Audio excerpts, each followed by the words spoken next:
Well, thank you, and good afternoon. I'd just like to begin by echoing the thanks that have already been given today to our hosts at BEAR and FCAC, and particularly the Research Symposium team that provided such great support to the panel. Thank you, Becky and Marcy.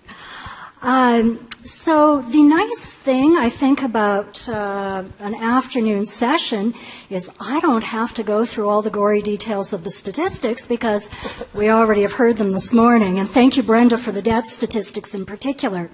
So our context in going into this session on innovative approaches to education are that in Canada we're dealing with record high levels of debt, concomitant with that persistent low levels of saving. And that hasn't really changed for quite a while. What is changing, though, is that our interest rates are starting to tick upward, and indications are they will continue to tick upward. So we're going to have people who have no memory of higher interest rates now dealing with higher interest rates as mortgages come up for renewal. And for the first time, we'll have homeowners coming up dealing with renewal at higher interest rates. And that's an area of some concern. We've had lots of evidence this morning in terms of levels of financial stress. And that's happening in this kind of steady state environment. So again, the question is what's going to happen as things start changing. One of the things that we are seeing change in is our financial landscape. We're doing things financially in a different way than we have in the past. We're living our financial lives differently, and it can be difficult not just to keep up with the changes, but to figure out which of the changes make sense for me, and then how do I adopt them? Or when change is thrust upon me and I don't want to change, how do I deal with that? So there's a lot more that we're expected to know that we might not necessarily know and have to deal with. The part of the context I guess I want to take a few minutes just to talk about, because we haven't really hit on it too much yet today, is this idea of intergenerational financial support. Families are complex, and they share resources. And it's not just the socio-emotional resources that they share across generations. They also share financial support across generations. And we, from a research perspective, don't necessarily have a great handle on that.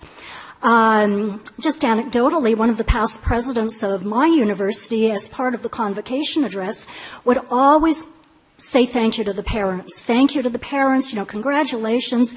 Your young person is now coming out of here with a diploma and coming off the family payroll. And parents in the audience were like, thank God, right? But not necessarily, because it used to be the case, we used to think, okay, they hit 18, we're done. No, there's that higher education piece or technical training or whatever. Then we're done. No, we're not done, because there's the weddings, there's the first house, there's the increasing cost of childcare for my grandchildren. So there's that continuing financial support over a life course that is happening. And again, we don't really know a lot about how that plays out for people, but we know it's important. The other thing is that people are supporting their older generations of their families in their senior years. Some work that I've done with colleagues using data from the General Social Survey took a look at people who were providing care, paying out-of-pocket costs for that care, paying some direct costs of care. And we found out that of Canadians who were providing care to family members who were older, about 42% were paying financially as well.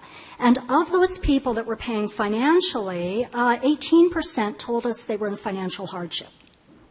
So what were they doing if they were in financial hardship? Well, most of them, 90% of them, were doing something with their spending, modifying their spending in some way to cover that care-related expense.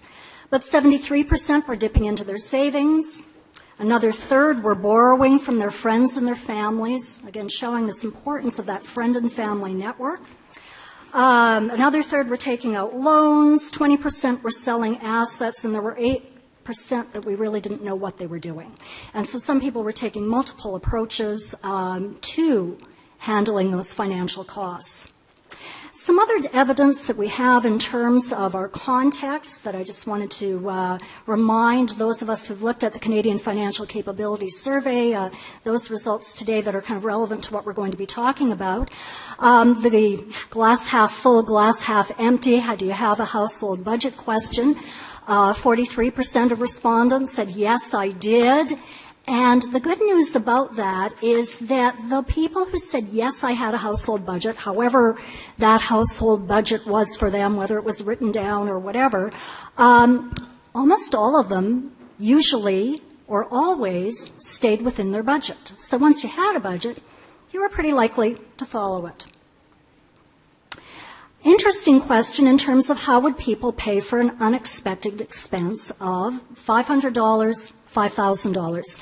So the blue bars there are the results for $500 of an unexpected expense, and the orange are for $5,000. So by and large, if the unexpected expense was $500, we had just shy of 60% would use their savings. If the unexpected expense was $5,000, though, it was 36% who were going to use savings. So if that unexpected expense was $5,000, people were now going to be using their personal line of credit. 18% would use the personal line of credit, and 12% said, I'm going to borrow from a financial institution to cover that debt. And about 2% said, I have to sell a financial asset. So we're seeing quite a difference in terms of that ability to handle unexpected financial expenses depending on the size of them. So with these various things that are playing out, this context that we're operating in, our panel today is going to address questions such as how do we encourage people to save? How do we teach our children to save? Particularly as the context is changing, how do we encourage saving? How do we encourage people who aren't budgeting to budget? How do we help people make sense of long-term savings choices? And how do we evaluate success? So I'm going to introduce all our panelists right now so we can just move from one to the next as we go along. Our panelists are Nicole Revest, who is a research and policy assistant with the research and policy team with the Financial Consumer Agency of Canada. And the research that Nicole does is in the area of consumer behavior as it relates to financial literacy and financial well-being. Nick Watkins is joining us from Money Advice Service in the United Kingdom. Nick has spent almost his entire career researching consumer financial behavior, so he'll be sharing some of his insights from his career with us with Money Advice Service in a few minutes. And our third speaker is Pierre-Carl Michaud, who is a professor in the Applied Economics Department of HEC Montreal. He holds the Industrial Alliance Research Chair on the Economics of Demographic Change and is the director of the Retirement and Savings Institute. So I welcome all three of you to the panel, and we're going to start with Nicole.